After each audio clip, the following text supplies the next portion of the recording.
Sebagai mitra strategis komprehensif, Indonesia dan Amerika Serikat terus mengembangkan hubungan kedua negara, termasuk hubungan ekonomi. Dengan posisi geografis yang cukup jauh, bagaimana kedua negara menavigasikan relasi ekonomi kedua negara? Kita ikuti liputan khusus VOA 75 tahun hubungan bilateral Indonesia-Amerika Serikat, yang juga sekaligus mengakhiri zona bisnis untuk pagi ini.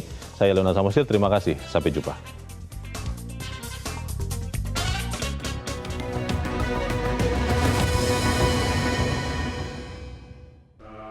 Selama hampir setahun, Indonesia dan Amerika Serikat berada dalam kemitraan strategis komprehensif, hubungan kedua negara semakin mendekat. AS menyebut Indonesia punya kedudukan yang tepat untuk memimpin kemajuan ekonomi kawasan. Indonesia continues to lead the way as IPEF partners now turn from negotiating to the important step of operationalizing their agreements across the supply chain, the clean economy, and the fair economy pillars of IPEF. Indo-Pacific Economic Framework, Kerangka Ekonomi Indo-Pasifik atau IPEF, adalah upaya AS untuk merangkul kawasan termasuk Indonesia setelah keluar dari kemitraan Trans-Pasifik TPP pada masa pemerintahan Donald Trump.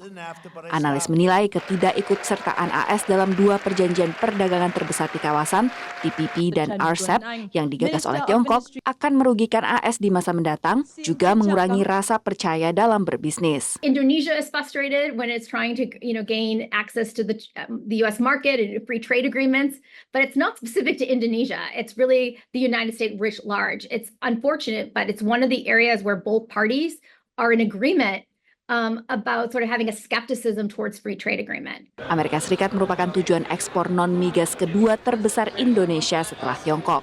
Pada tahun 2023, total volume perdagangan Indonesia dan AS mencapai 36,7 miliar dolar dengan surplus bagi Indonesia sebesar 16,9 miliar dolar. Ekspor Indonesia ke AS mencapai 26,8 miliar dolar, sementara ekspor AS ke Indonesia mencapai 9,9 miliar dolar.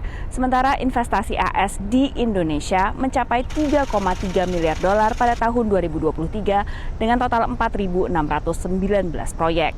Indonesia berharap AS bisa lebih memahami konteks budaya dalam menjalin hubungan ekonomi dengan negara di kawasan. Cultures di dalam ASEAN yang terkenal dengan brotherly sisterly di dalam semua aspek negosiasi dan lain-lain itu juga dipahami oleh siapapun yang datang ke kawasan Indo-Pasifik. Karena kita semua mengelola uniqueness ataupun geographic benefits, misalnya wilayah yang sangat strategik, yang selalu dilewati oleh perdagangan, itu semua kita bisa dengan baik dengan dikelola.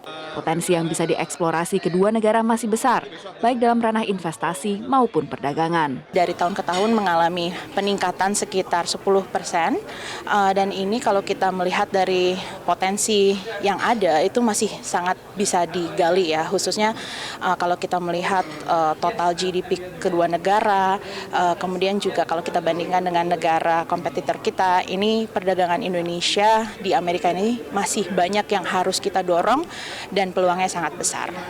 Indonesia dan AS secara rutin bertemu di bawah Perjanjian Perdagangan dan Investasi Bilateral tahun 1996 untuk membahas isu bilateral, regional, dan multilateral. Dari Washington DC, Virginia Gunawan, Eva Mastrieva, VOA. Jelajahi cara baru mendapatkan informasi. Download Metro TV Extend sekarang.